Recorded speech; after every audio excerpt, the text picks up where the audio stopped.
I'm going to talk for a few minutes with you guys about some things that I am 100% certain is going to cause some of you to disagree. It's going to cause some of you to be angry, may cause some of you to unfollow me, and it may cause some of you to downright hate me. And I'm okay with it. Let's start with this. I pledge allegiance to the flag of the United States of America and to the republic for which it stands, one nation, under God, indivisible, with liberty and justice for all. Something that we all in school learned, the Pledge of Allegiance. My purpose with today's video is going to be this. I want to talk a little bit about the First Amendment. The Second Amendment, I want to talk about using logic and reason. I want to talk about doing research. I want to talk about understanding the context and intent of what our founders and our framers thought about when they designed our grand republic, this great experiment of liberty. I want to talk about things that we think might mean a certain thing, but actually don't at all. So for many of us, especially if you're younger than, say, 70, 80 years old, the pledge has been around our entire lives. Many people don't realize that Congress didn't even adopt it until 1942. I got to make sure you guys understand this. The point of this video is not about the pledge, but talking about the Pledge of Allegiance is a perfect way to illustrate some of my points. So some stuff that a lot of us don't really think about or know, some things I didn't even think about or know until I started researching it, is this. The pledge, written in August of 1892, so this month back in 1982, by a minister named Francis Bellamy. Francis Bellamy was the son of a Baptist minister, and eventually he became, at the time, what was known as a Christian socialist. So think about socialism as we know it in today's context and apply that to Christianity. Christian socialists felt that capitalism was a sin. It was related to greed. So they developed a sect of Christianity directly related to socialism. I'm going to paint a picture for you. Bellamy had family that worked for a magazine. That magazine worked for a company selling flags. At the time, flags were a fairly new thing for a lot of reasons. Printing, modern printing, like this flag was probably made in China, sadly, but modern printing. The way that things were put together, this was not printed. These were all sewed together. That took time, energy, and money. This magazine was working on putting a flag at every school, which was great, lovely. Build patriotism and honor in the school's kids. As they did this, the 1893 World's Fair was coming around, which has a little something to do with the anniversary of Christopher Columbus coming to America. This was 1892 at the time. So they thought, you know what, we're going to use this pledge to help sell flags to schools. So literally the pledge that we stand as children, as adults, and do to the flag was created to sell flags. Now, Bellamy intended for it to also be used by any country. What you say? Well, when he originally wrote it, the original context did not have United States of America. It did not have under God, the original text rather. And in addition to that, I want to also paint another picture about how he originally read it. So this was written in the magazine as they would print the pledge and give the flags out or sell the flags. This was to be taught to school children. At the signal from the principal, the pupils, in ordered ranks, hands to their side, face the flag. I'm going to face you just so I can read to you. Another signal is given, so whatever that may be, maybe a teacher waves, whistles, something. Every pupil gives the flag a military salute. I'm not a military man, so if I'm doing it incorrectly, don't get on me. Right hand lifted, palm downward to align with the forehead and close to it. Standing thus, all repeat together slowly. And this is the text exactly as it was written. I pledge allegiance to my flag and the republic for which it stands, one nation, indivisible, with liberty and justice for all. At the words, to my flag, the right hand is extended gracefully, palm upward toward the flag, and remains in this gesture towards the end of the affirmation, whereas all hands immediately drop to the side. This was taken from the Youth's Companion, 1892. So now imagine a bunch of school children in ordered ranks, saluting. Now, giving one of these. looks a little bit like Nazi Germany, does it not? Which in 1942, when Congress adopted the pledge to our national pledge, they said, you know what? This may look a little bit too much like what the Germans are doing that we're over there fighting, so we'll do the hand on the heart. And that's how it became what it is today. Imagine now if you or your children were ordered to have to face the flag. Salute, salute, salute the flag as you gave this speech to the flag. See, the First Amendment, many people automatically think that that amendment protects you and I. So we are not protected by the Bill of Rights between each other. We have tort law, criminal law for that. So you can't write anything you want online about me, and I can't do that about you without the possibility of being sued. The Bill of Rights, i.e. the First Amendment, the Second Amendment, the Third, the Fourth, the Fifth, the Sixth, the Seventh, the Eighth, the Ninth, the Tenth, the original Bill of Rights, protected you and I from government. It protected you and I from being told by government that we must salute the flag. It protected you and I, the First Amendment, from being told what type of religion or any at all that we had to worship. It protected us to be able to read whatever we wanted, to print whatever we wanted. So in the context of the colonial era, of the First Amendment, the freedom of the press was most important. Freedom of speech, you could only really speak to those that were around you, right? There was no radio, there was no recorded voice, there was none of this. So the written word, Gutenberg's press, really was what it was all about. As much as the military might of the colonialists was responsible for us winning against the British, so too was the written word. Because with that written word, men like Paul Revere, men like Jefferson, men like Paine put pen to paper and stirred the hearts and minds of men and women through the colonies to take up arms, to give of their time and energy to fight for this cause of liberty.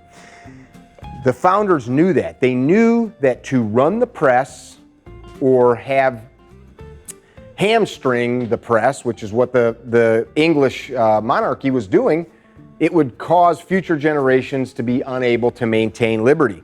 Context again, at the time in England, to print something, to do what I just did on my home printer required licensing from the crown. Can you imagine that? To make a book or to publish something, it required licensing. Well, fast forward to today, what we're doing now through the internet is what only a publisher or printer could have done in the past. So now many of us are protected in the same way as publishers and printers. No, I'm not saying that we are publishers or printers, but this is what the founders meant, our ability to voice our opinion. So you may wonder, what point is he trying to make here? Well, a lot. These are kind of some thoughts that have been bouncing around in my head for some time. I look at comments, and this is not me protecting myself or somebody else. I look at comments, and what I see are people quick to voice their opinion without logic, reason, or context. Quick to voice their opinion without basis or facts, basing their opinion on innuendo. I have a right to my opinion, says he or she. Kind of. You do have a right to think whatever you'd like, but you do not have a right to say whatever you like. But the First Amendment protects me. No, it actually does not. The First Amendment protects you from government. It protects government, or limits government rather, from infringing upon your right to free thought, free speech, free expression of religion, and of course your right to redress grievances, which is to go to your legislator, to go to the mayor, to go to city council and say, I got an issue and I want to talk to you about it. That's what the First Amendment does. It does not give you the right to go on the internet or any other public place and say anything that you'd like. Famous United States Justice, often repeated, said, the First Amendment is not absolute. As such, we can't go into a theater, his words, not mine, and scream fire. Why? Because in doing so, you are going to induce fear, panic, pandemonium. You will cause people to get hurt as they storm out of a theater. I can't go online and say, kill this person or that person. You cannot incite violence. You cannot incite a condition that would cause harm or fear to others. Now, that's all subjective, right? And that is where the First Amendment in the later years, modern media, music, TV, video, and such, we've had many debates. It's art, right? It's art. Somebody could say filming themselves doing something criminal with a child is art, but you and I would look at that and say that's horrible. That's based on what we feel and what we know to be right and true. Where this is going, where this conversation is going, is context. What we believe to be true often is interpreted by others. So what I just shared with you about our flag, which I do respect, which I do honor, is something very much different from what many of us are told and how it came to be. That pledge was created to sell flags, to make money, by a man who was a socialist by nature, who felt that capitalism was evil. Wrote this thing to help sell flags. That's very interesting, is it not? You know, we think about things like patriotism. So let's take First Amendment into the Second Amendment. It's an absolute right. It is not an absolute right. It is not an absolute right, just like the First Amendment is not an absolute right. Every one of our amendments to the Bill of Rights, or the Bill of Rights, every one of those amendments has some limitations on it. People hate to hear this because they have created their own preconceived ideas. So this is where I said some of you are going to disagree with me, and that's okay. I challenge you not to just disagree. I challenge you to disagree, then prove me wrong. Don't prove me wrong by calling me names. Prove me wrong by validating your point through research, through fact, through history, through subject matter experts or case law that says different to what I'm saying. So we salute the flag. We place our hand on our heart. We look at it with a sense of pride and patriotism. What is that? It's love. It's love for our country. So while we cannot force someone to love the flag, we can't force someone to love each other, right? You can't make that guy or that girl that broke your heart love you again. They either do or they don't. And it would be contrived if you forced them to. As such, you can't make somebody respect the flag. So if the NFL football players or any of the other ones want to take a knee when the flag is raised, it is their right to do so. Why waste 1 second getting upset or angry? If you disagree with their lifestyle choices, don't feed money to the NFL or NBA or any of those organizations. Don't watch the games. Don't buy the clothes. That's how you articulate your point, by not engaging if you disagree. But for the NFL or the NBA or any of those organizations to demand that their players do this, it is no different than those same organizations demanding that those players practice Christianity, or maybe listen to a certain type of music, or refrain from listening to a certain type of music. You would think that that was insane. But that is what the First Amendment is. It is telling you you are free to do so. I'm challenging you to expand your line of reasoning. Part of the reason we have this rift in our country is we have too easy an ability to share our opinion.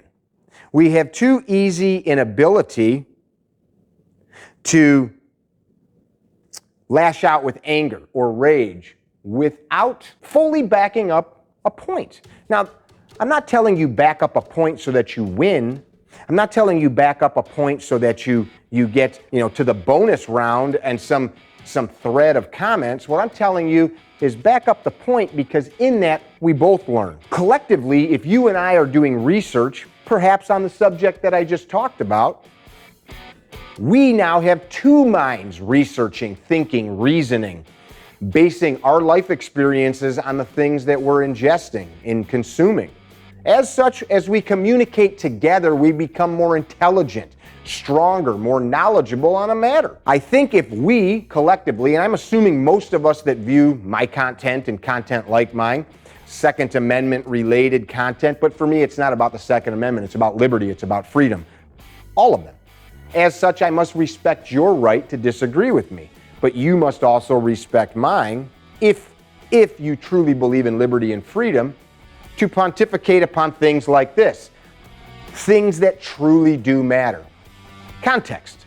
Context matters. Now, if we take and apply this same thought process to violence, you're going to end up winning before you lose. You're going to end up making better choices that don't lead to you getting handcuffed, arrested, jailed, losing your home, your family, etc. I have been involved in more discussions on the aftermath of self-defense than I have in the proper application of use of a pistol. More people are concerned with what trouble they're going to get in. Yes, you can get in trouble for using self-defense lawfully. Yes, that can happen. But if you spend more time developing good logic, good reason, and being able to intake what's around you, parsing that information, meaning deciding what's relevant, what's not. Should I leave? Should I stay? Do I have a right to be here? And even if I do have a right, is staying here the best thing for me? That is going to get you so much farther ahead than just having abstract conversations about what ifs. First Amendment. Yes, you have a right to free speech. No, the First Amendment does not protect you from me and me from you. The Bill of Rights does not protect any citizen from a citizen. I want to reiterate that. It protects you from government. It protects you from the school board or the court or the federal or state government from overreaching and trying to suppress your free exercise of the rights expressed by our Constitution. Period. You can't claim free speech on me. You can't claim it on Instagram. You can't claim it on YouTube or Facebook. So people cry free speech violations to Mark Zuckerberg or YouTube or Google. It doesn't work that way. Not only are those not government entities, you, upon joining Instagram, Facebook, YouTube, whichever it was, signed away an agreement to use their platform and follow their rules. So not only are they not infringing on your rights, you agreed to play by their rules. So too, this is true if we carry guns. There are places people don't want you to have a gun. If it is a privately owned piece of property, this is a murky point for many people. It is my right. Well, it's my right to tell you you can't come in here. It's my right to tell you I'm not going to make you a cake, as has happened to a baker that felt baking a cake for a certain party infringed or violated his deep-held convictions. It opens up a broader basis of thought, and that is my point with this video. I challenge you as a free-thinking member of this republic to utilize the massive amount of knowledge and information that's available. Not just any person like me that shares an opinion, because that's what this is, but go read the texts. Go study the history. It might seem like work, because it is. To actually develop a basis of knowledge on something requires work. Demand more from yourself. If you respect this flag in any capacity, respect what it took to create this grand experiment of liberty. Work from people just like you, from people just like me, from people just like our friends that cared enough to inject some energy. What's the context? What can I do to research to validate or invalidate my point? Because sometimes we go down a rabbit hole, and this is my final closing thought on this, and we are so consumed with proving what we think to be true, confirmation bias, right? That we only look for things that support what we want to find out. We overlook anything that disagrees with it. I know many people in my life that do this. This happens in the medical field. This person has XYZ condition, and I believe it. So other things pop up, they don't even look at it. This happens often. It happens in mechanics, happens in construction. It happens through all of human society and how we go about our business. We decide something is as it's supposed to be according to us, according to our culture, according to how we were taught, and we overlook all else. We don't look at or even give pause to examine information that might tell us something otherwise. In closing, I appreciate your time. I appreciate your energy. This isn't one of our normal videos, but as I go about my day, my time, my life, I think about what's important to me. This stuff is. I can talk to you guys about guns. I can talk to you about knives. I can stab trash cans. I can hang from bars and do goofy shit like that. Or I can talk about what will continue to have this flag existing into the future. What will continue to have us having the freedom to have such conversations, and that is thought and reason, the ability to listen to each other even if we disagree. I care about you. I appreciate you. Thank Drew behind the camera and at the editing desk, Mickey with CarryTrainer.com. Be well. Tell somebody you love them. Don't be dickheads.